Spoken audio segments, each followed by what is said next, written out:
சலனம் 262. நிலவன். பாப்பு மகள். என்னடா அண்ணா? மிருது போய் பார்க்கணும். இந்நேரமா? இந்நேரம் எப்படி? நீ தான் ஏதாச்சும் ஐடியா பண்ணி கூட்டிட்டு போகணும். நானா?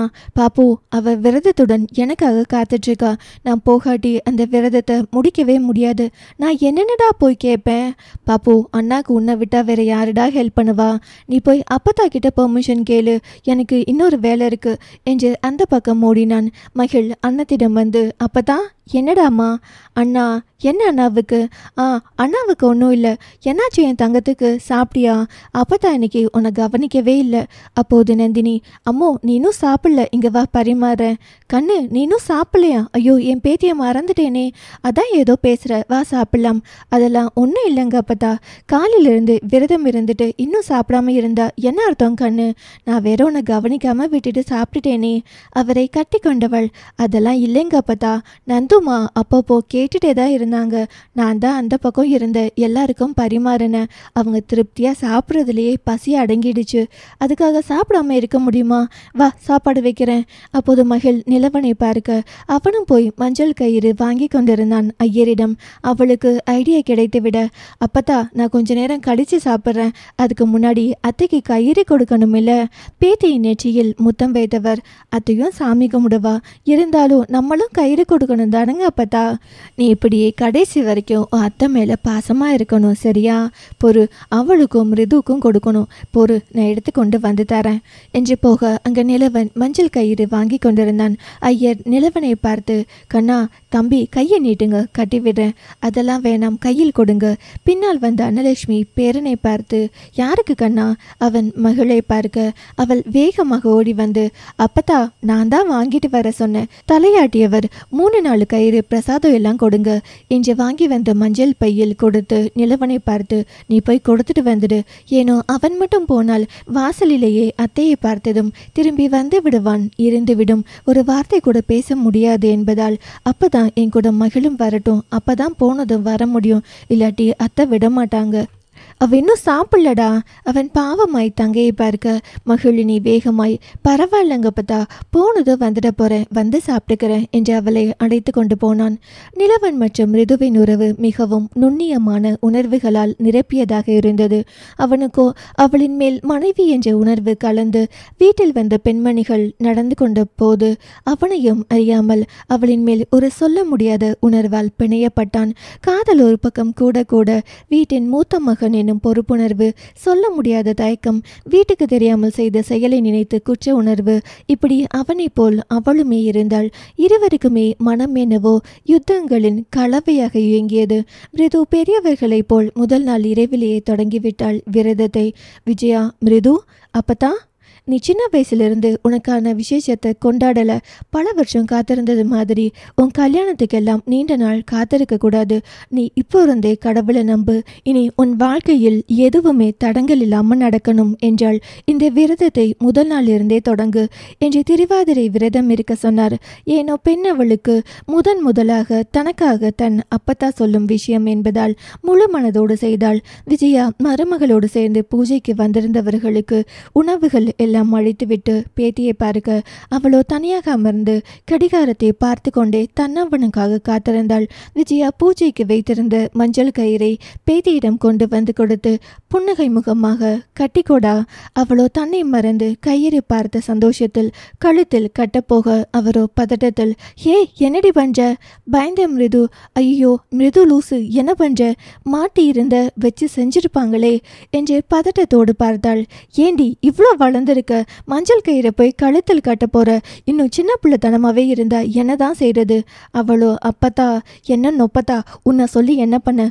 நான் உன்னை இத்தனை நாள் கண்டுக்காம போயிட்டேன், இனி பார்த்துக்கிறேன் என்றவர் அதை அவளின் கையில் கட்டிவிட்டார்.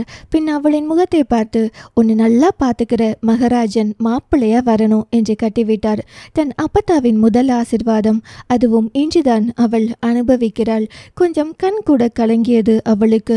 அவர் பேத்தியை பார்த்து, மிருது நீ போய் விரதத்தை முடி, கொஞ்சம் நேரம் ஆகட்டும் என்றவள் மனமோ நொடிக்கு ஒரு முறை வாயில் கதவை நோக்கியது. நான் இந்த விரதத்தை அவருக்காக தானே இருக்கிறேன், அவரை பார்க்காமல் எப்படி விரதம் முடிக்கிறது? நான் ஒரு ஒருத்தி இங்கே அவருக்காக இருக்கேன்னு நினப்பில்லாமல் இருந்தா என்ன செய்வேன் என்று எண்ணி கவலைப்பட விஜயா, மிருது நேற்று நைட்டு இருந்து தண்ணி கூட குடிக்காமல் இருக்க, முதல்ல சாப்பிடு. எனக்கு பசி இல்லைங்க, கொஞ்ச நேரம் ஆகட்டுங்க அப்பத்தா. துருவன், அப்பத்தா என்ன அப்பத்தா, வேண்டுதல் எல்லாம் பலமாக இருக்குது. நீங்கள் எல்லாரும் நலமாக இருக்கணும் என்பது தான் என் வேண்டுதல். அதை தவிர எனக்கு வேறு என்ன இருக்க போகுது? பாருடா ஆச்சரியத்தை. என்னடா ஆச்சரியம்? என் அண்ணனை தவிர உங்கள் உலகத்தில் நாங்களும் இருக்கோமேஞ்சிதான். அதானே, அவனை இழுக்காட்டி உனக்கு தூக்கமே வராதே. பின்ன வராமல் இருக்கிறது ஆச்சரியந்தானே. எல்லாரும் வீட்டுக்காரர் வந்தவுடன் சாப்பிட்றாங்க. நீங்கள் என்னன்னா என் பேரன் வரட்டும் வெயிட் பண்ணுறீங்க. அவரது வேண்டுதல் குடும்பத்தின் நலனுக்காக மட்டுமே இருப்பது, அவரது தியாகத்தை வெளிப்பாடு. கூடவே பேரனின் எதிர்காலத்திற்கு அவர் காட்டும் அக்கறையும் நம்பிக்கையும் அவரது அன்பின் ஆழத்தை உணர்த்தியது துருவனுக்கு. இருந்தாலும் வம்பழுத்த பார்த்தான் தன் அப்பத்தாவே. அது என்ன, அண்ணா மட்டும் உங்களுக்கு ஸ்பெஷல், முதல் பேரண்டா. அப்போ நீங்கள் இருக்கிற விரதமே அண்ணனுக்குன்னு சொல்லுங்க. டே, அவனை போன வாரமே வெளிநாடு போகிறது. நான் தான் இந்த திருவாதிரை விரதம் முடிச்சுட்டு போடான்னு உட்கார வச்சிருக்கேன். அண்ணா தான் இப்போது கல்யாணம் வேணாம்னு சொன்னாரே. அவன் சொன்னால் சொல்லிட்டு போகட்டும், நான் கடவுள்கிட்ட கேட்குறத கேட்பேன். ஏன் அப்பத்தா, உங்கள் வேண்டுதல் ஆதினி தானே? ஆமாம், உன் அம்மா கிட்ட கூட சொல்லிடாத. ஏன்? அப்புறம் சொந்தம் ஆகாது பந்தம் ஆகாதுன்னு கதையாக சொல்லுவா. அப்போது ஆதினி இங்கே, நான் மிருது அங்கேயா? அந்த வார்த்தை கேட்டதும் மிருதுவின் இதயத்தில் 1000 பட்டாம்பூச்சிகள் ஒன்றாய் பறக்க தன் அப்பத்தாவின் வாயிலிருந்து வரும் வார்த்தைகளுக்காக இரு காதுகளையும் தீட்டி வைத்து அவரையே பார்த்து கொண்டு நின்றிருந்தாள். அவரோ, ஏ வாயை கழுவுடா, ஏன் இனி யாரையும் அங்கு தரப்போறதா இல்லை. அந்த வார்த்தையில் மிருது உடைந்து விட்டாள். இங்கே அழுது விடுவோமோ என்ற பயம் அவளுக்கு. எந்த நேரமும் எட்டி பார்க்கும் கண்ணீர் கண்டு அவளுக்கு பயமானது. துருவன், ஹே, அப்போ ஆசையா வளர்த்த உங்க பேரனை மட்டும் தாரவாக்க போறீங்களா? வேணா துருவா, அப்படி மட்டும் பேசாத. விரத நாளில் எதையாச்சும் பேசி அது உனக்கு நேர்ந்துட்டா நான் தான் வருத்தப்படுவேன் என்று சொல்லும் போதே கண் கலங்கியது. அப்பத்தா, நானாச்சும் தான் பேசினேன் என்று சொல்லும் போதே தீரன் வர அவனின் முகம் அவனை கண்டதும் பிரகாசமாகியது. வீட்டில் பூஜையெல்லாம் முடித்து விஜயா தன் பேரனுக்கு ஒரு தரம் கற்பூரம் காட்டி கயிறை எடுத்து வந்து பேரனின் கையில் கட்டி கொண்டிருந்தார். துருவன், உனக்காக தான் அப்பதா வெயிட்டிங், சாப்பிடாமல். எத்தனை தரம் சொல்லியிருக்கேன் எனக்காக காத்துட்டு இருக்க கூடாதுன்னு. நீ அடுத்த வாரம் வெளிநாடு போயிடுவ. அப்ப எல்லாம் நான் என்ன காத்துட்டா இருக்க போறேன்? நீ என் பக்கத்தில் இருக்கிற வரைக்கும் நான் உனக்காக காத்துட்ருப்பேன். மெல்ல அவரை நெருங்கி அணைத்தவன் பின் காலில் விழுந்து வணங்கி ஆசி பெற்று அவரிடம் கையை நீட்டி அவர் கொடுக்கும் கயிறை வாங்கி அவரையே கட்டிவிட சொல்லி ஆசையாக வாங்கி கொண்டான். அவரின் கனவெல்லாம் தன் பேத்தியும் பேரனும் தன் காலில் விழுந்து ஆசி வாங்கும் அந்த நாளை எதிர்பார்த்து காத்திருந்தது. அந்த நேரம் முகுந்தனிடமிருந்து ஃபோன். முக்கியமான ஒர்க் பற்றி என்பதால் அவன் ஃபோனை எடுத்துக்கொண்டு தோட்டம் பக்கம் நகர போகும்போது ஏனோ சாமிக்கு படையில் வைக்கப்பட்டிருந்த இனிப்பு வகையில் ஒன்றை எடுத்து பேரனின் வாயில் திணித்தார் விஜயா. மகளினியும் நிலவனும் மிருதுலாவின் வீட்டுக்குள் நுழைந்தார்கள். உள்ளே வரைக்கும் வந்துவிட்டு அங்கே தீரனின் கார் நிற்பதை கண்ட மகளினி வேகமாய், அண்ணா, நான் வெளியே தோட்டத்து பக்கம் இருக்கேன், நீ போய் கொடுத்துட்டு வந்துடு. அப்படியெல்லாம் செய்தால் நல்லா இருக்காது பாப்பு, அத்தை இருக்காங்க வா. அந்த நேரம் மிருது ஓடி வந்தால் அவர்களை கண்டு, உன் பொண்டாட்டி வந்துட்டா, நீ அவ கூட பேசிட்டு, நான் கொஞ்ச நேரம் தோட்டத்து பக்கம் போய் முகிலன் கிட்ட ஃபோன் பேசிட்டு வரேன் என்று கிளம்பி போனாள் மகள். ஓடி வந்த மிருது அவன் அருகே வந்து மூச்சு வாங்க. அவனோ, அத்தை மாமா எல்லாம் எங்கடி? எல்லாரும் வந்தவர்களை கவனித்து கொண்டிருக்காங்க. உங்கள் வண்டி சத்தம் கேட்டதுமே நீங்கள் வந்துட்டீங்கன்னு பின்பக்கம் எஸ் ஆகி ஓடி வந்திருக்கேன். அவன் தனது பேண்ட் பாக்கெட்டிலிருந்து கயிறு எடுத்து அவள் முன்னிட்டு, மாமா, எனக்கு இது கழுத்தில் கட்டிக்கணும்னு ஆசை, ஆனால் முடியாதே. நான் தான் ஏற்கனவே கட்டின தாலி உன் கழுத்தில் இருக்கே, அப்புறம் என்ன என்றாலும் அவளின் கையில் கட்டி அவளின் நெற்றி பகுதியில் மெலிதாக அவளுக்கு மட்டும் தெரியும் வண்ணம் குங்குமத்தை வைத்தவன் அங்கே நிலவை காட்டி பின் தனது பேண்ட் பாக்கெட்டில் வைத்திருக்கும் சாக்லேட் எடுத்து அவளின் வாயில் திணித்தான். அந்த பக்கமும் இந்த பக்கமும் திரும்பி மிருது யாரும் இல்லை என்றதும் மெலிதாக அவனை அணைத்துவிட்டு வேகமாய் வீட்டுக்குள் ஓடிவிட்டாள். ஃபோனை எடுத்துக்கொண்டு தோட்டத்தின் பக்கம் வந்த மகள் தன் அண்ணனின் எண்களுக்கு அழுத்தியபடி ஃபோனில் கவனத்தை வைத்துக்கொண்டு அங்கே இருந்த படிக்கட்டில் ஏறலாம் என்று கால் வைக்கும் போதுதான் அப்பத்தா கொடுத்த இனிப்பு வாயில் இருந்ததால் ஃபோன் பேச முடியாமல் அதை கொஞ்சம் கடித்துவிட்டு மீதியை கையில் வைத்துக்கொண்டு மற்றொரு கையில் ஃபோன் பேசியது ஈரன். ஃபோன் பேசி முடித்துவிட்டு இனிப்பில் வாயில் வைத்தபடி வேகமாய் படிகளில் இறங்கிய தீரன் அவளை பார்த்தான். வாய்க்குள் இனிப்பிருந்ததால் அவனால் கத்த முடியவில்லை. நொடியில் சுதாரித்தான். அங்கு அவளை எதிர்பாராதவன். அப்படியே நிற்க அவளோ மேலே ஏறுகிறேன் என்று அவன் மீது இடித்து விட்டாள். அதில் தள்ள நினைத்து அவள் தடுமாற அவள் விழுந்துவிடக் கூடாது என்று இடையோடு அழுத்தி அவன் பிடிக்கும் போது அவள் அண்ணாந்து வானத்தை பார்த்தாள். நிலவு அவளை பார்த்து புன்னகைத்தது. அவள் வளைய வேறு வழியில்லாமல் அவனும் வளைய வேண்டிய சூழ்நிலை. அப்படி நேர்ந்துவிடக் கூடாது என்று அவன் தடுமாறிய நொடியது. அவன் மோதிய வேகத்தில் அவனை தாங்க முடியாத அவள் தரையை நோக்கி கீழே போக அவளின் மேலே விழுந்து விட்டான். அவளின் இதழில் சங்கமிக்க அவன் இனிப்பு அவளின் வாய்க்கு மாறியிருந்தது. சலனம் 263. அவளின் அகண்ட விழிகளில் அதிர்ச்சி அப்பட்டமாக தெரிய பாப்பு என்ற குரல் கேட்டு இடைத்தாங்கிய விரலை சற்றென்று தள்ளிவிட்டு திரும்பி நகர்ந்தாள். வாயில் இருந்த இனிப்பை துப்ப நினைக்கும் போதே பாப்பு சீக்கிரம் வா, அத்தையிடம் கொடுத்துட்டு போகணும், நான் கயிறு என்று சொல்ல தொடங்கும் போதே மிருது பற்றி பேசி விடுவானோ என்ற பயம் அவளுக்கு. வேகமாக விழுங்கிவிட்டு அண்ணா என்னும் போதே நிலவனுக்கு நந்தினியிடமிருந்து ஃபோன் கால். அவன் கால் அட்டன் பண்ணி அம்மா கிளம்பியாச்சா? வேகமாக இதோ கிளம்பிட்டோமா என்றவன் லவுட் ஸ்பீக்கரில் போட நந்தினி அவளை ஏண்டா கூப்பிட்டு போன? அம்மா இன்னும் சாப்பிடலடா, ஜஸ்ட் 2 மினிட்ஸ்மா வந்துட்டோம், சீக்கிரம் கூட்டிட்டு வா, அவள் விரதம் முடிக்கணும், இதோ கிளம்பிட்டோமா என்று வேகமாக முன்னாடி போக அவளின் கைப்பிடித்து இழுத்தான் தீரன். திரும்பி பார்க்க அவனோ எட்டி பார்த்தான். நிலவன் போயிருந்தான். தன்னை பிடித்து இழுத்த அவனின் கையை பார்த்து அதை தட்டி கொண்டே முறைத்தபடி என்ன என்பது போல் வெளியால் பார்க்க அவனோ சட்டென்று அவளின் இதழில் இருந்த இனிப்பை விரலால் துடைத்தான். அவனுக்கு தெரியவில்லை அவனின் செயல் என்னவென்று. அந்த குளிரில் சூடான அழுத்தம் இதழ் வழியே பாய அவளோ உடம்பிற்குள் மின்சாரம் பாய்ச்சும் அந்த செயலால் ஒரு நொடி ஸ்தம்பித்து நிற்க அவனுக்கோ ஜஸ்ட் கிளீன் என்று மட்டும் அவன் நினைத்து அவளை பார்த்தான். தொடும்போது தெரியவில்லை, ஆனால் எதிர்பாராமல் தொட்டவனுக்குள் தொட்ட பின் அந்த உணர்வு புதுவிதமானது என்று உணர்ந்தான். இந்த வகை உணர்வுகள் இவளிடம் மட்டுமே தனக்குள் உருவாகிறது என்பதையும் தன் உடல் மற்றும் மனம் இவளிடம் மட்டுமே இப்படி மயங்குகிறது என்பதையும் அவன் உணர்ந்த தருணம் அது. இங்கே அவளுக்கோ உயிர் வரை புது ரத்தம் பாய்ந்தது. ஏனோ அவளுக்கு அந்த உணர்வுகள் எல்லாம் இவனால் உருவானவைகள். ஆனால் கொடுப்பவன் ஏனோ மனதிற்கு பிடிக்காதவன். அவன் பிடிக்காதவன் என்று அவள் மூளை உணர்த்திய அடுத்த கணமே அவன் பார்வையில் அவன் மேல் வெறுப்பு தான் வந்தது. இனி என்கிட்ட இப்படி வராதிங்க, நடக்காதீங்க, நீங்க பக்கத்துல வந்தாலே வெறுப்பா இருக்கு என்று சொல்லிவிட்டு நகர ஹலோ அம்முனி என்று சொடுக்கு போட்டு கூப்பிட அவள் திரும்பினாள். எனக்கு மட்டும் உன்னை பார்த்ததுமே ஹாப்பி ஃபீல் ஒன்றும் புத்துக்கிட்டு வரல. அப்புறம் எனக்கு உன் மேல எந்த ஆசையும் வராது. நான் ஒன்றும் ஆசைப்பட்டும் பண்ணல. இது ஒரு ஆக்சிடென்ட். அப்புறம் ரொம்ப கனவெல்லாம் காணாத. நீ எந்த ஊரு மகாராணியா இருந்தாலும் எனக்கு நீ வேணாம். மெல்ல நிமிர்ந்து அவனை பார்த்து ஓ உங்களுக்கு அப்படி ஒரு நினைப்பு வேற இருக்கா? உங்களை மட்டும்தான் கட்டிக்கணும்னு ஒரு சூழ்நிலை வந்தா அந்த நிமிஷம் செத்து போனாலும் போவேனே தவிர உங்க கூட வாழணும்னு நினைக்க மாட்டேன் என்று சொல்லிவிட்டு விருட்டென்று போய்விட்டாள். இதற்காகவே இப்பொழுதே ஒரு மஞ்சள் கயிறை எடுத்து கட்டிவிட்டு எங்க சாவு பார்க்கலாம் என்று கேட்க வேண்டும் போல்தான் இருந்தது அவனுக்கு.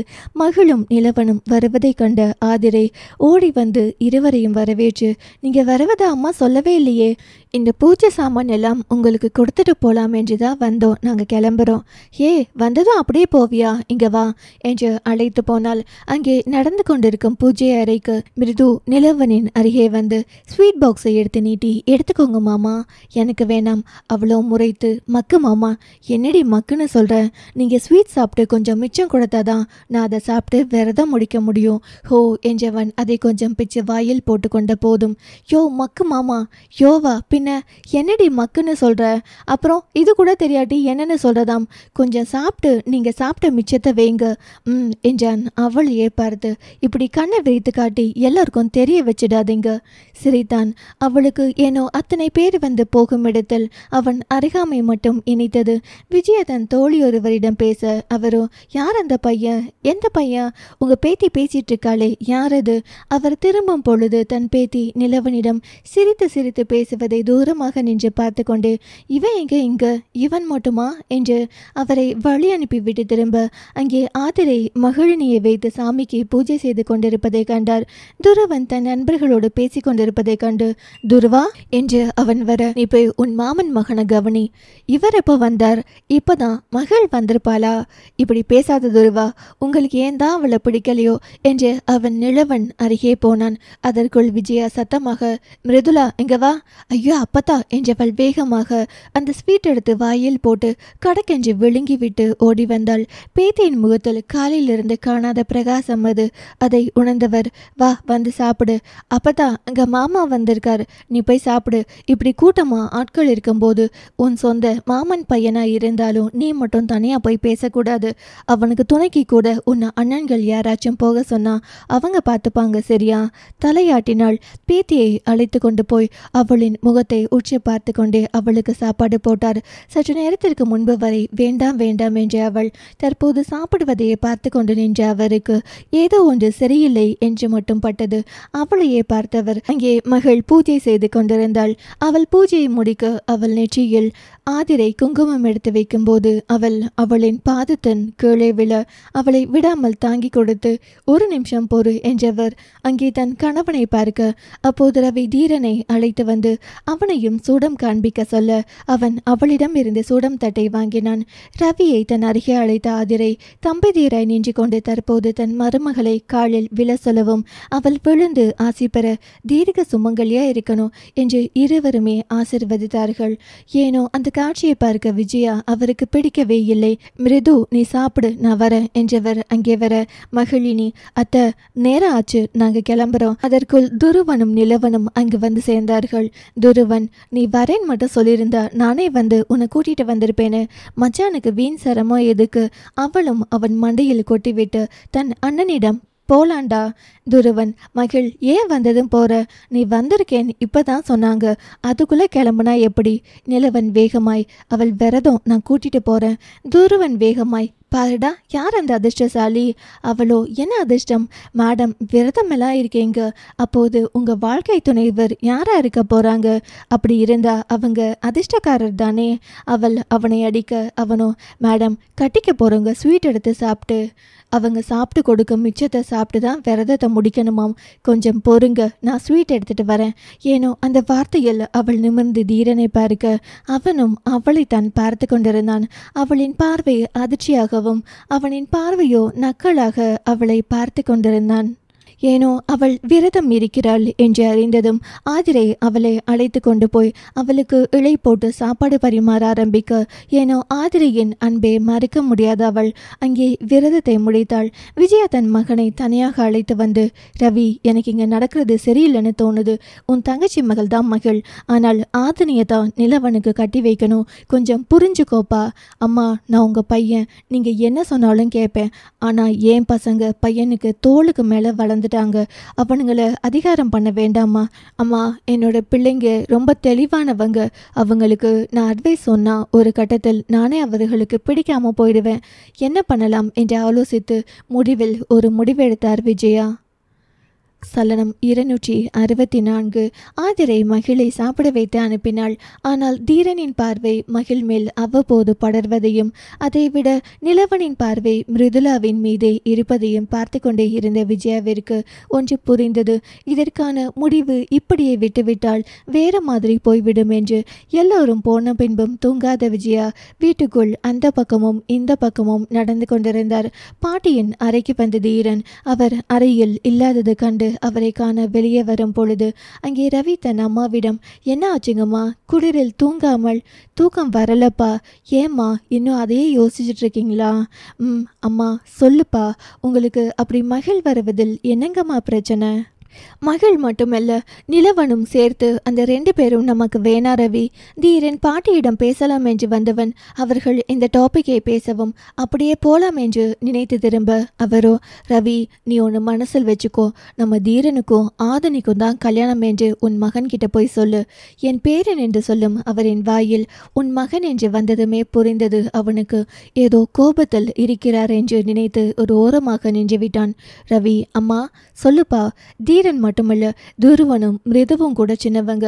இந்த வயசுல ஜாலியா பேசிக்கிறாங்க. அப்படியே இருந்தாலும் என் தங்கச்சி பொண்ணு பையன் தானுங்கம்மா. அவங்க நம்ம வீட்டுக்கு வரதுல என்னங்கம்மா பிரச்சனை? நீ மறந்துருக்கலாம் ரவி. ஆனா என் மகன் அசிங்கப்பட்ட அந்த நாள் என் கண்ணுக்குள்ள இன்னும் பத்திரமா பதிஞ்சிருக்கு. காசு பணம் வேணும்னா நம்ம அவங்கள விட கம்மியாக தாமதமாக சம்பாதிச்சிருக்கலாம். அது இல்லாட்டி கூட நம்ம சந்தோஷமாக தான் இருப்போம். ஆனால் பட்ட அசிங்கம் மாறுமா சொல்லு? நம்ம ஊர்லேயே இல்லை, வேற எங்கே வேணும்னாலும் பொண்ணோ பையனோ எடுத்துக்கலாம். ஆனால் ஆதனியை தவிர மற்ற யாரும் அங்கேருந்து வேணா ரவி. அம்மா, நீங்கள் எங்கள் 3 பேரின் ஆசைகளுக்கு ஒரு நாள் கூட குறுக்க நின்னதில்லைங்கம்மா. அப்புறம் நான் மட்டும் எப்படி என் பிள்ளைகளின் ஆசைகளுக்கு குறுக்க நிற்பேன்? அவரோ என் பிள்ளைங்களை நான் வளர்த்த வரைக்கும் என் பேச்சை மீறியதோ இல்லை தகுதிக்கு மீறி எதுவும் ஆசைப்படாதவங்க. நான் பண்ணின ஒரே தப்பு வசதியான இடத்தையும் கூட நல்ல குடும்பத்தையும் பார்த்ததும் உங்களை கட்டி கொடுத்தது தான். பொட்ட பிள்ளைங்க 2 சந்தோஷமாக தான் இருக்குது. ஆனால் என் பையன் நான் எப்படி ஆசாசியை பெற்று வளர்த்துருப்பேன். ஆம்பளைங்களுக்கு அழகே கம்பீரம் தான். அந்த கம்பீரத்தை நீ எத்தனை இடங்களில் விட்டு கொடுத்துட்டு வந்திருக்க. அசிங்கன்றது ஒரு தடவை பட்டுட்டோம் உன்னோட, அது போதும். அம்மா, பழச பேசிகிட்டே இருந்தா அது வழிதானேம்மா.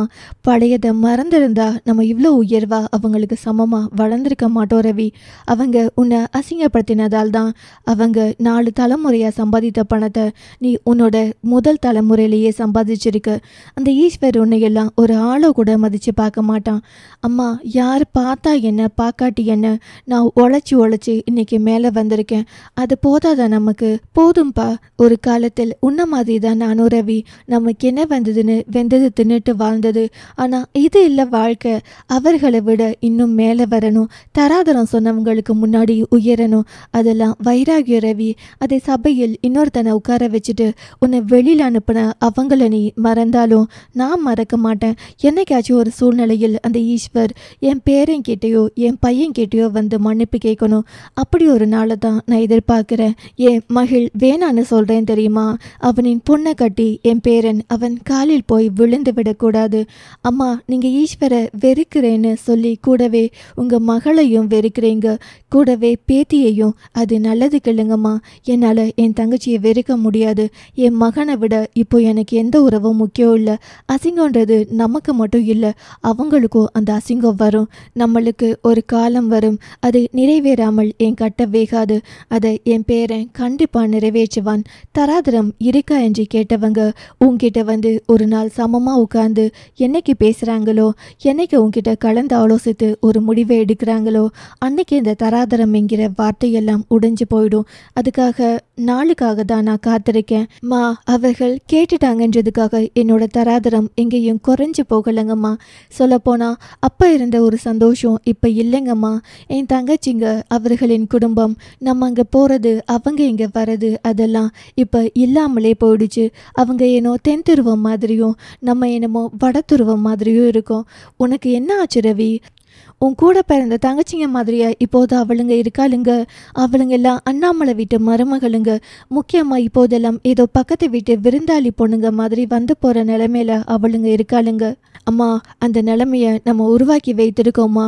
பகை, விரக்தி அதெல்லாம் வேணாமா? நம்ம இன்னும் எத்தனை நாளைக்கு உயிரோடு இருக்கோம்னு தெரியல ரவி. இதுதான் உன்னோட பிரச்சனை. யாரு செத்தாலும் பிழைத்தாலும் சில வார்த்தைகள் அழியாது. காலம் அப்படியே தான் இருக்கு. உன் கம்பெனியோட பேரை நீ இந்தியா முழுக்க தான் பரப்பின. ஆனால் என் பேரன் உலகம் முழுக்க தெரிகிற மாதிரி கொண்டு வருவான். ஈஸ்வர் என்ன பெரிய ஈஸ்வர், அவனை விட தீரன் என்கிற பேர் ஒரு நாள் கண்டிப்பாக வரும். நீ பண்ணாததை உன் மகன் பண்ணுவான். நடந்தா சந்தோஷமா? நடக்கும். எனக்கு அந்த நம்பிக்கை இருக்குது. அம்மா, அதுக்கு எதுக்கு மகிழ் வேணாம்னு சொல்கிறீங்க? நீ ஆசையாக தூக்கி வளர்த்த அஞ்சு போய் எப்படி அந்த ஈஸ்வர் காலில் விழுந்திருக்காளோ அது மாதிரி தீரன் போய் அவன் பொண்ணோட காலில் விழ வேண்டாம். அதுக்காக தான். அம்மா, அப்போ என் மகனுக்கு மகிழத்தான் பிடிக்குமா? ஆமாம், கொஞ்ச நாளாக அவன் மனம் அவளின் பின்னாடி தான் சுற்றுது. காதல் கூட ஒரு வகை அடிமைத்தனம்தான். தீரன் அவளை பார்க்கிற பார்வையில் எங்கோ மயங்கி விட்டான் போல. இந்த வயசு அந்த மாதிரி ஈர்ப்பெல்லாம் எல்லோருக்கும் வரத்தான் செய்யும். அவன் வாழ்க்கையில் அவன் பெரிய இடத்தில் நிற்கணும். என் பேரன் எனக்கு ராஜா மாதிரி. அவன் ஆள பிறந்தவன், யாருக்கும் அடிமை இல்லை. அவ்வளவுதான் என் ஆசை. அம்மா, அதுக்காக பிடித்த வாழ்க்கையை விட்டுட்டு பிடிக்காத வாழ்க்கை வாழ முடியுமா? மகிழ் பிடித்தால் நம்ம வீட்டில் வந்து வாழட்டும். ஆதரை இப்போது இல்லையா? காசு பணத்தை விட குடும்பம் ரொம்ப முக்கியமா? அந்த ஈஸ்வர் சார்ந்த யாரும் நமக்கு வேணாம். நீ எப்படியோ இரு ரவி. உன்னோட இந்த அமைதி கூட உனக்கு ஒரு பெரிய சறுக்கலாய் இருக்கலாம். நீயும் அன்னைக்கு கத்தி அதிகாரமாக பேசியிருந்தா ஒருவேளை உன்கிட்ட அதிகாரம் பண்ணிட்டு வர அவனுங்க யோசித்திருப்பானுங்க. உனக்கு பிடிச்ச மாதிரி இரு, இனி உன்னை மாற்ற முடியாது. ஆனால் தீரனை உன்ன மாதிரி நான் வளர்க்கவில்லை. அவன் வருவான் ஒரு பெரிய ஆளாக. உனக்கு பண்ணின அத்தனைக்கும் அவன் கேள்வி கேட்பான். அதனால் ஆதனையை தவிர அவங்க வீட்டு பிள்ளைங்க யாரும் நம்ம வீட்டுக்கு வர வேணாம். என் மகன், அவர்களின் குடும்பம்தான் என் உலகம். அவர்கள் வாழணும், அவ்வளோதான் என் ஆசை என்று சொல்லிவிட்டு அவர் போக ரவி அப்படியே நின்றிருந்தான். தன் மேல் எவ்வளவு பாசம் வைத்திருந்தால் தனக்காக மட்டுமே தன் அம்மா யோசித்து கொண்டிருக்கிறார். ஆனால் இந்த வரட்டு பிடிவாதம் எங்கே போய் முடியும் என்று பயம் உண்டானது. ஏனோ ஒற்றை படுக்கையறை கொண்ட சாதாரண மிடில் கிளாஸ் வாழ்க்கையில் இருந்த சந்தோஷம் எல்லாம் பணக்கார வாழ்க்கை வந்த பிறகு காணாமல் போனதை தான் அவன் மனம் எண்ணி வருந்தியது. தன் பாட்டியின் வார்த்தைகளில் ஏனோ தீரனுக்குள் வந்த ஹார்மோனுக்குரிய எழுச்சி எல்லாம் அடங்கி ஏனோ மீண்டும் கோபம்.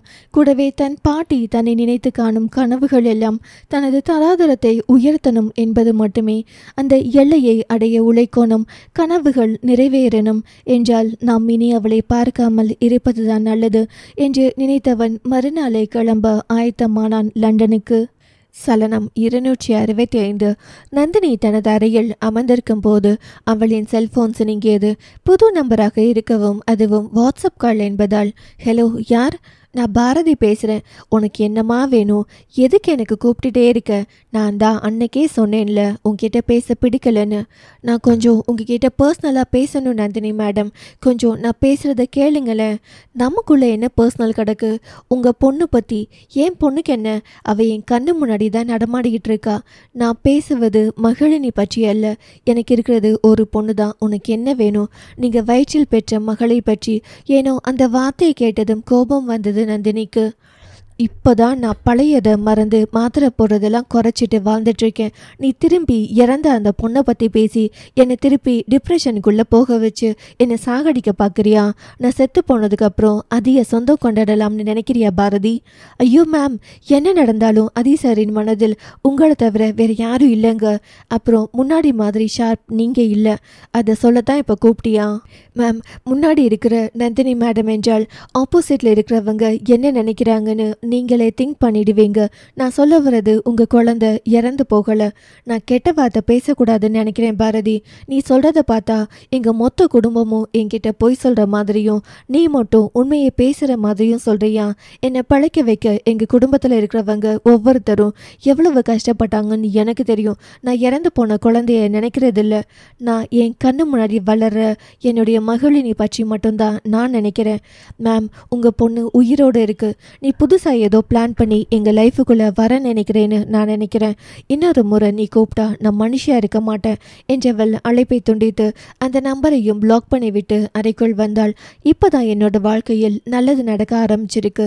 இறந்த அந்த குழந்தை பற்றி பேசினா கூட எனக்கு நடுக்கம் ஏற்படவில்லை. திருப்பியும் பழையது பேசி என்னை மீண்டும் பழைய நிலைமைக்கு தள்ளி விடுவார்களோ என்ற பயம் எழும்பும் போது அவள் உடம்பெல்லாம் வியர்த்து கொட்டியது. மனசு என்னவோ பயம் முறுத்த மூளை உடனே, நந்தினி, நீ ரிலாக்ஸாக இரு, எதை பற்றியும் யோசிக்காதே என்று எடுத்துரைக்கவும் குளியலறைக்குள் புகுந்து விட்டாள் அவள். தங்கள் வீட்டில் பூஜை நடந்ததால் பூஜையில் வைத்த பிரசாதங்களை தங்கள் அம்மா வீட்டுக்கு கொடுத்து விடுவதற்காக அவள் கிளம்பி கொண்டிருக்கும் போது, விஜயா, என்னம்மா பண்ற? அம்மா வீட்டுக்கு பிரசாதம் கொண்டு போறேன் அத்தை. மிருதுலா, அம்மா நானும் வரட்டுமா?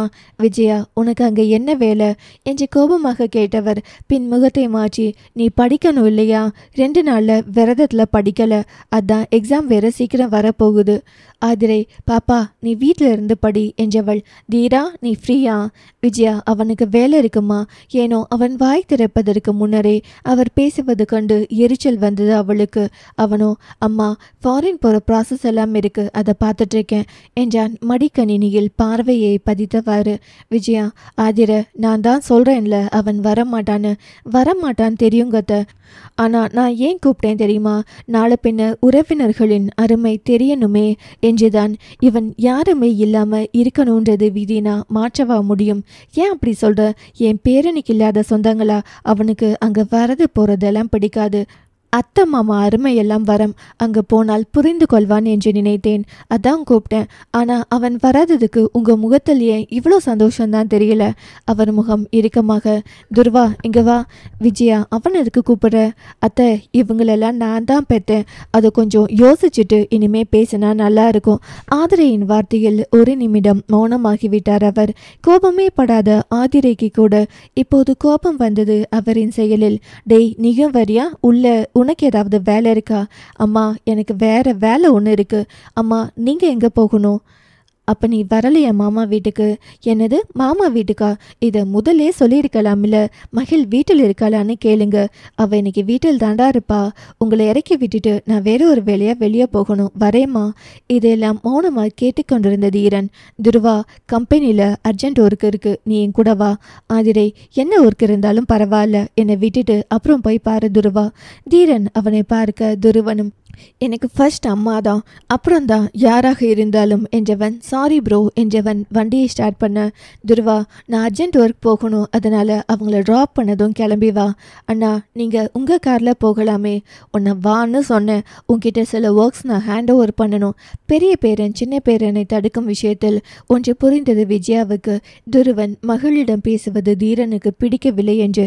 காலிலிருந்து இங்கே தான் இருந்தேன், அப்போ எல்லாம் கூப்பிடாம இப்போ கூப்பிடாரு என்று நினைத்தவன் வேலை என்று வந்துவிட்டாள். தன் அண்ணன் வெள்ளைக்காரன், அதற்கு மேல் பேசினால் கோபப்படுவான் என்பதால் அம்மாவை டிராப் பண்ணதும் வந்துடுறேன் என்று சொல்லிவிட்டு கிளம்பினான். ஆதிரை, இவனும் வரமாட்டான், போறவனையும் விடமாட்டான். அவனும், மா, அண்ணாக்கு ஏதோ வேலைம்மா, அதான் கூப்பிடுறாரு. அவனுக்கு வேலையெல்லாம் இல்லடா, நீ அங்கே வரது அவனுக்கு பிடிக்கல. அவருக்கு பிடிக்காட்டி என்னங்கம்மா, எனக்கு பிடிக்குமே என்றவன் காரை எடுக்க விஜயா காரின் கதவை திறந்து வந்து அமர்ந்தார். ஆதிரையை ஆச்சரியமாய் பார்க்க துருவன், என்னங்க அப்பதா, நீங்க வரதா சொல்லவே இல்லைங்களே. என்ன எங்க அப்பதாவுக்கு திடீர்னு மகளுங்க மேல் பாசம் வருது? வாயை மூடிட்டு உட்காருடா, நான் நந்தினியை பார்க்க வரேன். அப்போ சின்னத்தையை தவிட்டுக்கு வாங்கினீங்களா? அவரிடம் மௌனம். ஆதிரை, துருவா அமைதியாவா. அவன் மௌனமாக சற்று நேரத்தில் ஈஸ்வர் வீடு வந்தது. அம்மா, மகிழ் வீடு வந்துட்டு. விஜய், டே வாயை மூடிட்டு இறங்கு, அப்பதா வர வர நீங்க முன்ன மாதிரி இல்லை என்றவன் வீட்டுக்குள் கால் வைக்க போக விஜயா, டே உன் அண்ணன் வர சொன்னானில்ல, நீ கிளம்பி போ. அப்பதா, நான் இங்க வந்தது எல்லாரையும் பார்த்துட்டு, முக்கியமா மகிழை பார்த்துட்டு போறதுக்கு தான். அவள் என்ன மைசூர் மகாராணியா, இல்லை முன்ன பின்ன பார்க்காதவளா? அவளை பார்க்கணும்னு சொல்கிற, நேற்று தானே பார்த்தேன். ஒழுங்கா கிளம்பி போ, ஓ அண்ணா அங்கே வெயிட் பண்ணுறான் என்று சொல்லி கொண்டிருக்கும் போது தீரன் துருவனுக்கு அழைக்க, அம்மா, அண்ணா கூப்பிடுறார், ஏதோ இம்பார்ட்டண்ட் ஒர்க் தான் போல, நான் போகிறேன் என்று சொல்லிவிட்டு அவன் கிளம்பி விட்டான். இருவரும் உள்ளே வரும் பொழுது அன்னலட்சுமியும் அஞ்சுவும் அடுப்படியில், அன்பு அத்தை என்று ஓடி வந்தான். ஆதிரை தன்னை கண்டு ஓடி வரும் அவனை அள்ளி கட்டி தூக்கி கொண்டே, அம்மா எங்க? அம்மா உள்ள. விஜயா, உன் பெரியம்மா எங்கடா? அவன் முழித்து, யாரு பெரியம்மா? ஆதிரை, அத்தை, இங்க நந்தினி அணிய பெரியம்மா என்று கூப்பிடலாம் பழக்கம் இல்லை என்றவள் அவன் கண்ணம் எங்கும் முத்தமிட்டு, நந்துமா எங்க? மேலே ரூமில். விஜயா மாடிக்கு செல்வதற்காக படிகளில் ஏறிவிட அவனோ போகும் விஜயாவை பார்த்து, அத்தை, இவங்க ஏன் எப்பவும் உங்க கூட இருக்காங்க? இவங்க யாரு, உங்களுக்கு சொந்தக்காரங்களா? மாடி படிகளில் ஏறும் விஜயாவுக்கு அந்த வார்த்தை வலித்தது. படிகளில் ஏறும் விஜயா அப்படியே ஒரு நிமிடம் நின்றுவிட்டார். அவர் திரும்பவே இல்லை. ஆதிரை, தங்கோ, அவங்க உனக்கு அம்மாச்சி. அம்மாச்சியா? அப்படின்னா யாரு? உன் அம்மாவின் அம்மா. அவனும் விஜயாவின் மேல் ஒரு ஒட்டுதல் இதுவரை ஏற்பட்டதில்லை. காரணம், அவர்கள் வந்த இடத்தை கொஞ்சி எதுவும் செய்யவில்லை. அதனால் அவன் வயதுக்கு அடுத்து எந்த கேள்வியும் கேட்க தெரியாததால் அவன் எதுவும் சொல்லவில்லை. விஜயா நந்தினியின் அறைக்குள் போக அவளோ குளித்து கொண்டிருந்தாள். கதவை தட்ட, யாரு? என்ன நந்தினி, இந்த நேரம் குளிக்கிற? மா, எப்போ வந்தீங்க? ஒரு 5 minutes வந்துடுறேன், கொஞ்சம் டயர்டாக இருக்குமா, வந்துடுறேன். சரிம்மா என்ற விஜயா அங்கே தொலைக்காட்சியில் ஓடிக்கொண்டிருக்கும் பாடலை மாற்றி நாடகத்தை போட்டு பார்த்து கொண்டிருந்தார். அண்ணம், அன்பு எங்கன்னு பாரு. அஞ்சு சமைத்து கொண்டே, அவன் இங்கே தான் விளையாடுறாத்த. நாய்க்குட்டி வந்ததுக்கு அப்புறம் முன்னாடி மாதிரி சேட்டையெல்லாம் பண்றதில்லை. நீ தான் அவனை மெச்சிக்கணும். நீ தந்த நாய்க்குட்டிக்கு வாய் இருந்தா கூட அழுதுருக்கும். அவன் என்ன பண்ணினா? என்ன பண்ணல? நேற்று அந்த குட்டி குட்டி நாயை ஒரு அட்டை டப்பாக்குள்ளே போட்டு நிலாவிலிருந்து உன்னை வெளியே கொண்டு வரேன்னு சொல்லி டார்ச்சர் பண்ணி அது அவன் படுத்தின பாட்டில் தூங்கிடுச்சு. அது தூங்கவும் உனக்கு உடம்பு சரியில்லையா ப்ரூனோ பொறுன்னு சொல்லி கொஞ்ச நேரம் கழிச்சு ஒரு வெள்ளை சட்டையை மாட்டிட்டு வந்தவன் நான் டாக்டர் உனக்கு உடம்பு சரியில்லைல்ல பொறு நான் உனக்கு ஊசி போடுறேன்னு தூங்கிட்டு இருக்கிறத போய் நோண்டிக்கிட்டே இருந்தான். அது ஒரு கடத்தில் பயந்து இவங்கிட்ட இருந்தா நம்மளை ஏதாவது பண்ணிடுவானோன்னு பயந்து ஓடி போய் வீட்டுக்குள்ள எங்கேயோ ஒளிஞ்சது தான். மகிழ் போய் கூப்பிடவும் இன்னைக்கு காலையில தான் வெளியே வந்துச்சு. ஒரு காலத்தில் மனுஷங்களை எல்லாம் படுத்தினவன் இன்னைக்கு அந்த வாயிலா ஜீவனை போட்டு பாடுபடுத்துறான். இப்ப கண்டிப்பா ஏதாவது வேலைத்தனம் பண்ணிட்டு இருப்பான். நீ தயவு செய்து வேலை செய்யாட்டி கூட பரவாயில்ல, அவனை கொஞ்சம் அப்பப்போ பார்த்துக்கோ. அவன் கத்திட்டு இருந்தா கூட எனக்கு பிரச்சனை ஏறாது. அவன் அமைதியா இருந்தாலே எனக்கு பக்கு பக்குன்னு இருக்கும். போமா தாயே போய் உன் மகனை பாரு. இதை போறேனுங்கத்த என்றவள் கை கழுவி கொண்டிருந்தாள். ஆதிரை அவனை தூக்கி கொண்டு வந்து மடியில் அமர்த்தி திருநீர் பூசினாள். அவனோ அக்கா அண்ணாக்கு திருநீர் அவளுக்கெல்லாம் ஏற்கனவே வச்சுட்டேன். நான் போய் அக்காவை கூட்டிட்டு வரேன் என்றவனோ கத்தி அம்மா அத்தை வந்திருக்காங்க. அதில் அண்ணமும் அஞ்சுவும் வெளியே வந்தனர். அண்ணம் வாமா எல்லாரும் நல்லா இருக்காங்களாங்க? அதெல்லாம் சூப்பராக இருக்காங்கம்மா. அஞ்சு வாங்க அண்ணி நீங்கள் தனியாப்பா வந்தீங்க? என் மாமியார் வந்திருக்காங்க, மேலே நந்தினி அண்ணியை பார்க்க போயிருக்காங்க என்றவள் கொண்டு வந்த பையை கொடுக்க அதை வாங்கி கொண்டு போன அஞ்சு வரும்போது 2 கோப்பைகளில் குடிக்க காப்பி கொண்டு வந்தாள். ஒன்றை ஆதிரையிடம் கொடுக்கும்போது அங்கு வந்து சேர்ந்தாள் மகள். அத்தை எப்போ வந்தீங்க? இப்போதான். அஞ்சு மகளிடம் காப்பி கோப்பை கொடுத்து இதை போய் நந்துமா ரூமில் இருக்கும் அம்மாச்சியிடம் கொடு. அவள் போக எத்தனைக்க அண்ணம் அதை என்கிட்ட கொடுமா, நான் கொண்டு போகிறேன். அஞ்சு நீ போய் அவங்களுக்கு சாப்பிட்றதுக்கோ பழம் வெட்டி மகளிடம் கொடுத்து அனுப்பு. அத்தை அதை கொடுங்க, நானே கொண்டு போகிறேன். அண்ணியெல்லாம் எப்போ வச்சு தான் வீட்டுக்கு வராங்க, நீங்கள் அண்ணிக்கிட்ட கொஞ்சம் உட்காந்து பேசுங்க என்றவள் அந்த கோப்பையை வாங்கி கொண்டு மேலே போனாள். மகள் அப்பத்தான் நீங்கள் உட்காருங்க, நான் போய் ஃப்ரூட்ஸ் எல்லாம் கட் பண்ணி எடுத்துகிட்டு போய் கொடுத்துட்டு வந்துடுறேன். நீங்கள் அத்தைக்கிட்ட பேசுங்க. அன்பு நானும் அத்தைக்கிட்ட பேசுகிறேன். ஆதிரை அன்புவை தூக்கி மடியில் அமர்த்தி அம்மா என் மருமகன் என் மேலே இவ்வளோ பாசமாக இருக்கானே, இவன் வயசுக்கு எனக்கு ஒரு பொண்ணு இல்லையேன்னு கஷ்டமாக இருக்குமா? இருந்தால் கட்டி கொடுத்துடுவேன். ஏன் நிலவன் முக்கில் எனக்கெல்லாம் பொண்ணு தர மாட்டியா? இவன் ஸ்பெஷல்மா, குழந்தையிலிருந்து பார்க்குறேன். என் வீட்டுக்காரர் என் மாமியார்னு யார் இருந்தாலும் அத்தைன்னு என்கிட்ட தான் வருவான். டெய்லி நாங்கள் பார்த்து காட்டியோ எப்போவாச்சு தான் பார்க்குறோம். ஆனாலும் அத்தைன்னு ஓடி வரான் இல்லை, அதுதான் அந்த ஸ்பெஷல் தான். இவனை எனக்கு ரொம்ப பிடிக்கும். அது என்னடி நிலவன் முக்கில் என் மேல் இல்லாத பாசம் இவன் மேல்? அவங்க இவன் அளவுக்கு என் மேலே பாசமா இல்லையே. அவனுங்களும் பாசமானவனுங்க தான். அவனுங்க குட்டியா இருந்தப்போ நம்ம அப்போ பேசுறதில்ல, அதான் அவனுங்க பாசம் உனக்கு தெரியல. அம்மா நானும் அன்பு கூட இல்லைங்களே. சிரித்தவர் அது என்னவோ இவன் நம்ம வீட்டு ஆளுங்க கிட்ட மட்டும்தாண்டி இவ்வளோ உரிமையா பழகுறான். நந்தினி குளித்து முடித்து வெளியே வந்தவள் என்னம்மா அதிசயமா இப்பெல்லாம் வீட்டுக்கெல்லாம் வரீங்க? ஏன் வரக்கூடாதா? அதெல்லாம் தாராளமாக வரலாம். கொஞ்ச நேரம் பேசிக்கொண்டிருந்த தன் அம்மாவின் முகத்தில் எதுவோ சரியில்லை என்று படவும் நந்தினி மா என்கிட்ட ஏதாவது சொல்லணுங்களா என்று கேட்கும்போது அஞ்சு காப்பியோடு உள்ளே நுழைய கால் வைக்கும் போது அவர்கள் பேசும் விஷயத்தை கேட்டு போலாமா வேண்டாமா என்று நின்று கொண்டிருந்தாள். விஜயா நான் நேராக விஷயத்துக்கு வரேன். சொல்லுங்கம்மா, நான் தீரனுக்கு ஆதினியை கட்டி வைக்கலாம் என்று இருக்கேன். தாராளமாக கட்டி வைங்க. அதையே என்கிட்ட சொல்கிறீங்க? பையனை பெற்றவங்க கிட்ட தான் பேசணும் நீங்கள் இது பற்றி. நான் அதை பற்றி பேச வரல நந்தினி. நான் மிருதுலாவை வேறு வீட்டில் தான் கல்யாணம் பண்ணணும்னு நினைக்கிறேன். நல்ல விஷயந்தான், அதுக்கு என்கிட்ட ஏமா பேசுகிறீங்க? நிலவன் மகளினியை கூட்டிகிட்டு நம்ம வீட்டுக்கு வரான். நந்தினி அதுக்கு தீரனுக்கு ஆதிரையை கட்டி கொடுக்கணும்னு நினைக்கும் போது மகளினி நம்ம வீட்டுக்கு வருவதால் தீரன் மனதில் ஒரு சலனம் ஏற்படுது. என் பொண்ணு தீரன் கிட்ட பேசியிருக்க மாட்டாளே. நந்தினியின் அந்த வார்த்தையில் அவ்வளவு கர்வம் வெளிப்பட்டது. விஜயா எதுவும் பேசவில்லை. அம்மா மகளினி ஒரு பேரழகி மட்டுமல்ல, சிறந்த குணமுடையவள்.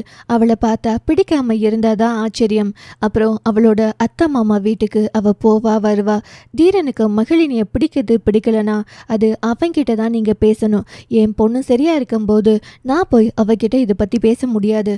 நந்தினி நான் சொல்ல வர்றது என்னன்னா, ஒரு கட்டத்தில் மகளினிக்கும் தீரனை பிடித்து விட்டாள்.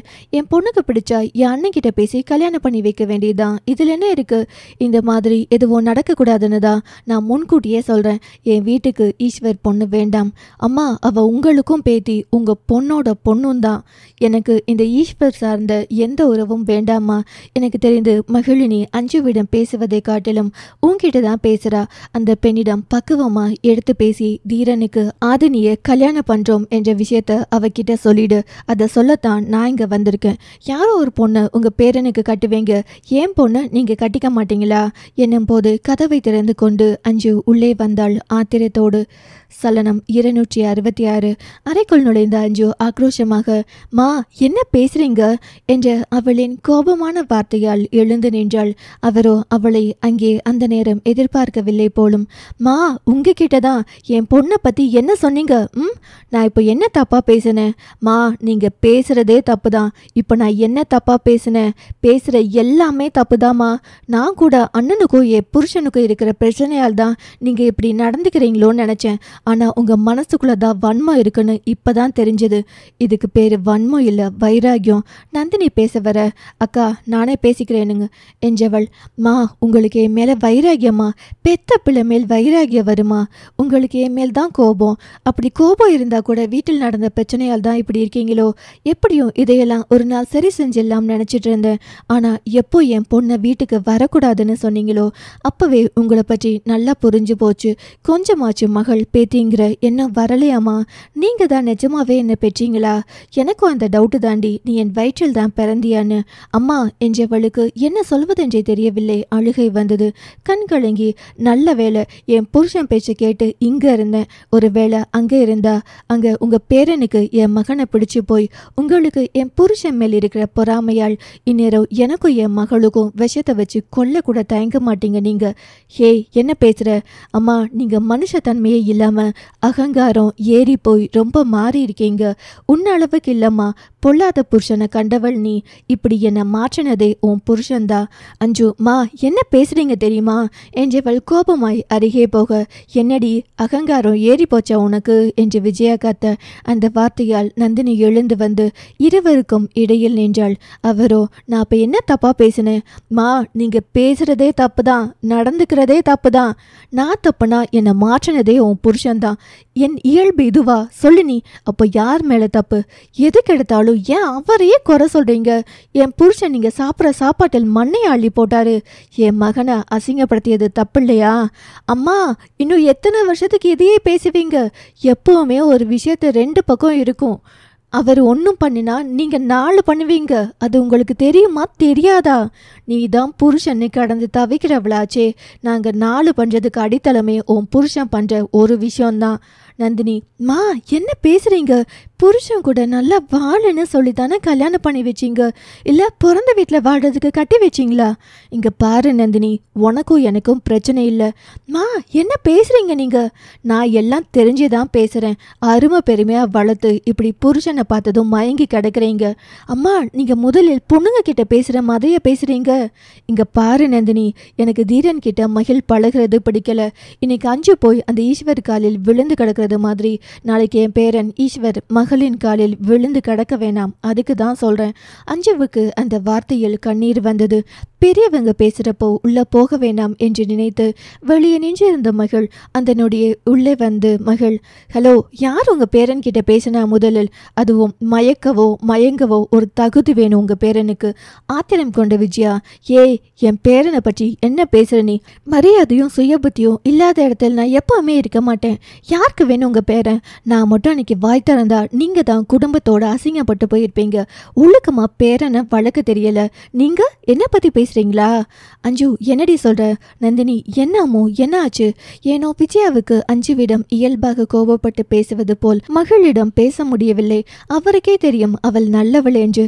இருந்தாலும் ஆதினி வாழ்க்கைக்கு இவள் குறுக்கே வந்துடக்கூடாது என்பதால், நீ அவன்கிட்ட மயங்கி கடந்தாதான் அக்கா விரும்புறான்னு தெரிஞ்சோ அன்னைக்கு யார்கிட்டையும் ஒன்றும் சொல்லாம கடந்த.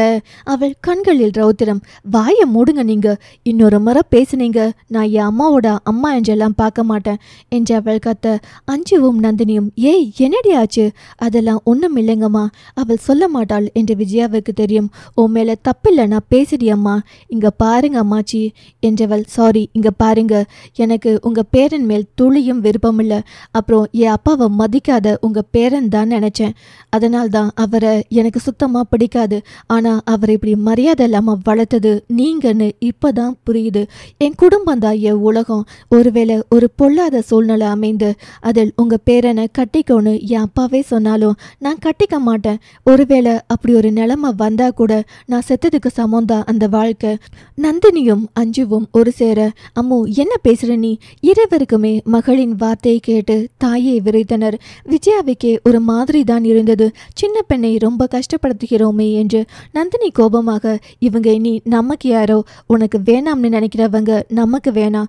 அஞ்சுவுக்கு தன் அம்மா தன் மகளை தவறாக பேசுவதை நினைத்து அழுகை வந்தது. மகள் அழும் அஞ்சுவின் கன்னத்தை துடைத்து, மா நீங்க ஏன் அழணும்? எனக்கு அவனை சாரி, அந்த ஆளை பிடிக்காது. இத்தனை நாள் எனக்குள்ள ஒரு எண்ணம், நம்ம தான் மாமா பையன் அம்மாச்சி கிட்ட எல்லாம் சரியா நடந்துக்கல போலன்னு. சொல்லப்போனா இவங்க பேரங்கிட்ட முறைக்கிறது எல்லாம் தப்பு தான் போல நினைச்சு ஒரு குற்ற உணர்வு.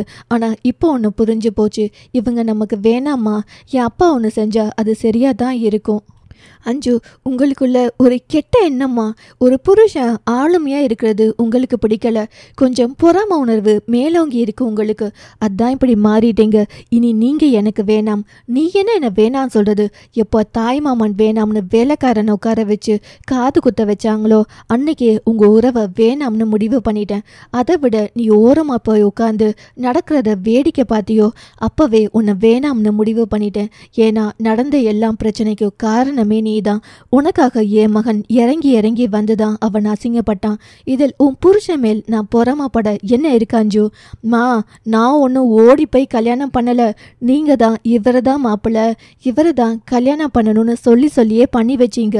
நான் உங்கள் மகனுக்காக என் புருஷனை விட்டுட்டு வந்தப்போ உங்களுக்கு நான் ரொம்ப பிடிச்ச பொண்ணு. அந்த டைம் நான் ஒன்று பிரிஞ்சு வர சொல்லலை. இன்னொன்று பிரிஞ்சு வாழ்றது ஒன்றும் எனக்கு தேவையும் இல்லை. பிறந்த வீட்டுக்கு மரியாதை தராத மனுஷனை கடவுளாக நினைச்சு நீ வாழ்ந்தால் அவங்களுக்கு எப்படி தெரியும் பண்றது தப்புன்னு? இது வரைக்கும் அதிமாப்பிள்ள அப்படி ஒரு தரம் கூட நடந்துக்கிட்டதில்ல. என் மகனை உன் புருஷன் மரியாதை இல்லாம நடத்தினப்போ நீ எதுவும் கேட்கல. உங்க மகனுக்காக எந்த தப்பும் பண்ணாத என் புருஷனை நான் 2 வருஷம் பிரிஞ்சு வந்தேனே, அவரை அசிங்கப்படுத்திட்டோம்ன்றதுக்காக நான் அவர்கிட்ட வந்து வாழ்ந்தது குற்றமா உங்களுக்கு? விஜயா, என் மகனை சீர் செய்யக்கூடாதுன்னு உன் புருஷன் ஏன் சொன்னாரு தெரியுமா உனக்கு? ஏன்னா அவரை விட என் மகன் பெருசா யாரு முன்னாடியும் தெரிஞ்சிடக்கூடாதுல்ல. அதான் அஞ்சு, அந்த புத்தி என் புருஷனுக்கு மட்டும் இல்லை, இங்க எப்போதுமே யாருக்குமே வராதுமா. வராமதா உன்னை கல்யாணம் பண்ணிட்டு வந்தப்போ அவ்வளோ கேள்வி கேட்டார்களா உன் மாமியார்? அந்த கேள்விக்கு தான் 2 வருஷம் அவரை பிரிஞ்சு வந்த ஞாபகம் இருக்கா? சும்மா எப்போ பாரு உன் புருஷனை விட்டுட்டு வந்தேன்னு சொல்ற. என் மகன் வயிற்றில் பள்ளியோட பொண்டாட்டியையும் பெற்ற எங்களையும் விட்டுட்டு போய் வெளியூரில் கஷ்டப்பட்டானே, அதெல்லாம் உங்க கண்ணுக்கு தெரியாதுல்ல? நீயாச்சு உன் புருஷன் கூட வாழல, ஆனா என் மகன் பக்கத்து ஊருக்கு கூட எங்களை விட்டுட்டு போக மாட்டான். யாருக்காகடி போனா? உன்னை ஒரு வார்த்தை சொல்லிட்டாங்களேன்னு போனா. அதெல்லாம் உன் கண்ணுக்கு தெரியாதா? என் மகன் கஷ்டப்பட்டு உழைச்சு இந்த இடத்துக்கு வந்திருக்கான். அதை உன் புருஷனால் ஏத்துக்க முடியல. அவன் ஒன்று தாத்தா நான் உழைப்ப வச்சு முன்னுக்கு வரல. அம்மா, அவரை பத்தி பேச உங்களுக்கு எந்த உரிமையும் இல்லம்மா. உன் புருஷன் பேசினாரு என் மகனை மரியாதை இல்லாம. அப்போ எல்லாம் கேட்டுட்டு தானே இருந்த. என் மகன் தன் கையை ஊன்றி ஒத்த ஆளா தனித்துவமா வளர்ந்திருக்கான். அது உன் புருஷனால் ஏத்துக்க முடியல. ஏனோ தன் புருஷனை பற்றி புரியாத இவர்களிடத்தில் போய் பேசி பிரயோஜனம் இல்லை என்று அஞ்சு மௌனமாய் இருக்க, நந்தினி, ஏம்மா அப்போ உங்களுக்கு அண்ணா பண்ணினது மட்டும்தான் ஞாபகம் இருக்கு இல்லையா? நான் என் புருஷன், மாமியார், மாமனார் யார் பேச்சையும் கேட்காம நம்ம குடும்பத்துக்காக உழைச்சி கொட்டி உதவியதெல்லாம் மறந்துட்டீங்களா? அண்ணா சுயமாக சம்பாதிச்சாரா?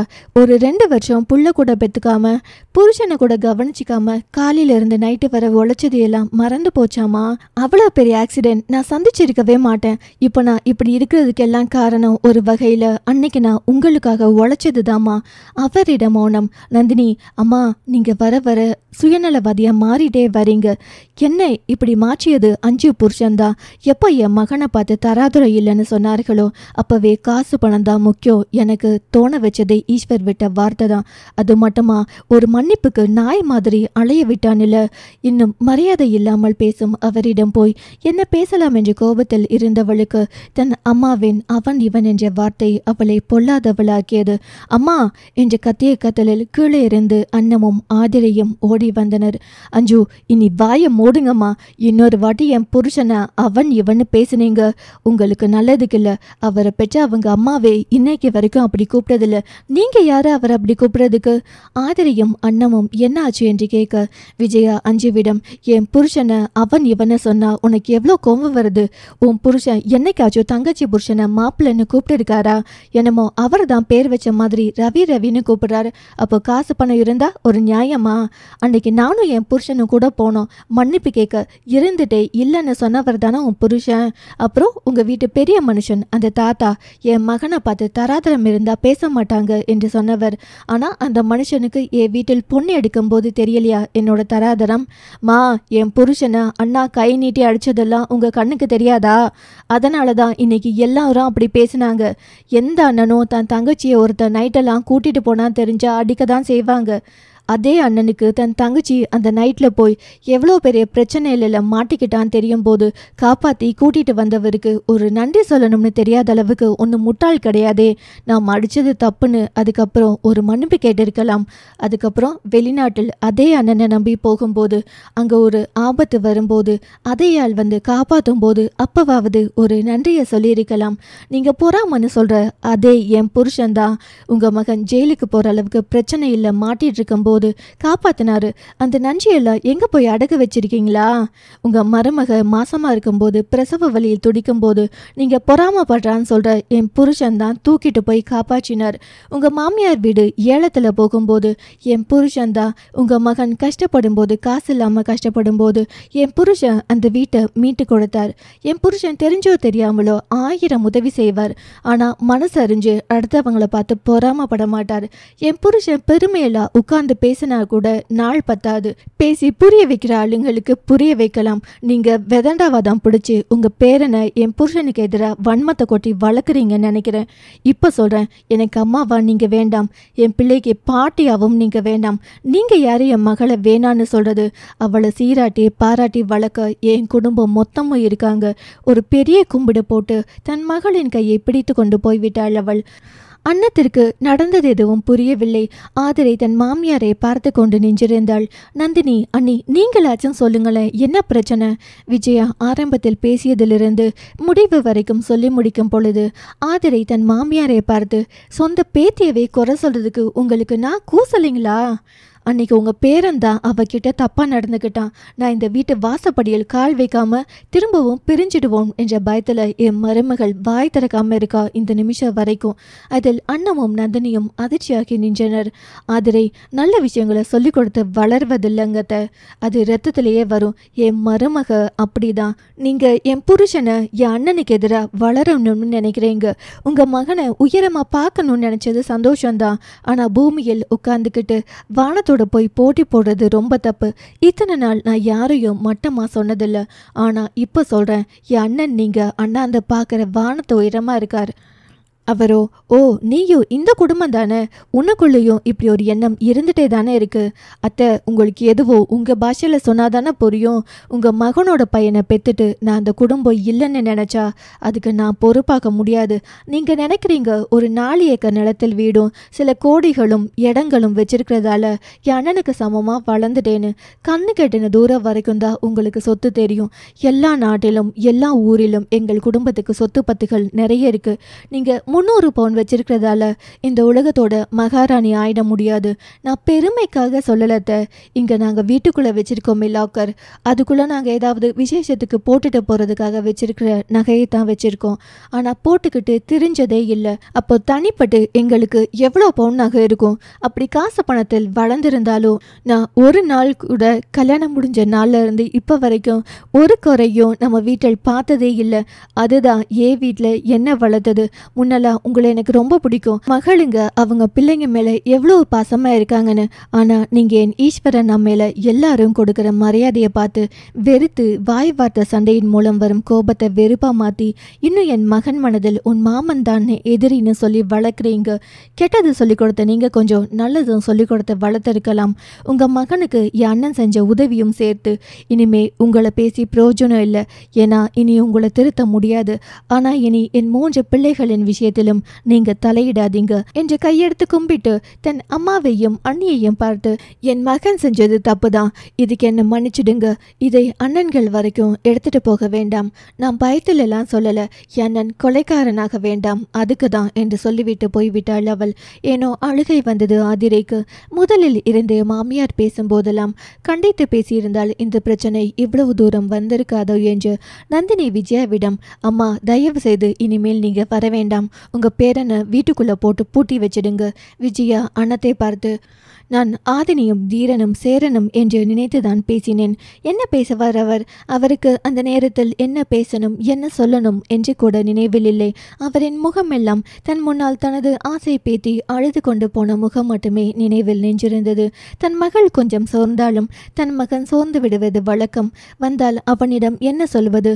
மொத்த குடும்பமும் அவள் அழுதால் தாங்க மாட்டார்கள் என்று அவர் அதை மட்டுமே நினைத்து கொண்டு எதுவும் பேசவில்லை. அண்ணம் எதுவும் பேசாமல் மௌனமாய் இருப்பதை கண்ட விஜயா நின்று பார்த்துவிட்டு போய்விட்டார்.